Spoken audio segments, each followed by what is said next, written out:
ربنا وجعلنا مسلمین، تو کام کرنے کے بعد اتنی بڑی عبادت کر لی، پھر اس کے بعد کہا اللہ ہم دونوں کو اپنا فرما بردار بنا۔ مسلمین کا معنی ہے اطاعت گزار، اللہ کی بات ماننے والا، اللہ کے احکامات پر عمل کرنے والا۔ تو یہ بھی ہمیں ہر وقت اللہ سے دعائیں مانگتے رہنا چاہیے کہ اللہ ہم سب کو اپنا فرما بردار بنا، اپنی اطاعت کرنے والا بنا، نیکی کرنے والا بنا، کیونکہ نیکی کی توفیق وہ انسان کے اپنے بس میں نہیں ہے۔ بعض اوقات ایسا ہوتا ہے کہ انسان کا کسی عبادت کی طرف دل ہی نہیں کرتا، تو بعض عبادتیں بالکل آسان ہوتی ہیں لیکن کوئی آدمی اس کو ساری زندگی نہیں کر سکتا۔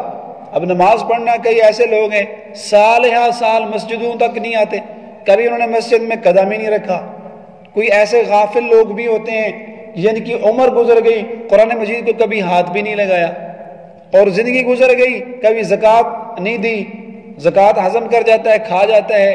تو اس طرح کتنی نیکیاں ہیں کہ اگر اللہ نہ چاہے تو انسان کو توفیق نہیں ملتی، انسان اس سے محروم رہ جاتا ہے، حالانکہ نہ اس پر کوئی زیادہ خرچہ ہوتا ہے، نہ ہی وہ کوئی زیادہ بوجھ والی عبادت ہوتی ہے، نماز و عبادت ہوتی ہے۔ تو اللہ سے دعائیں مانگتے رہنا چاہیے۔ مسلمین اللہ کا، اے اللہ ہمیں اپنا فرما بردار بنا، اپنا سرکش نہ بنا، ہمیں باغی نہ بنا، نافرمان نہ بنا، ہمیں ذریتنا۔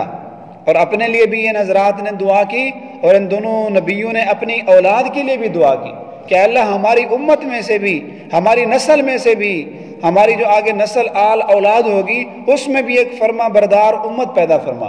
تو امت مسلمہ یہ آخری نبی کی امت ہے، یہ حضور علیہ السلام کی جو امت ہے، یہ حضرت ابراہیم علیہ السلام کی دعا کا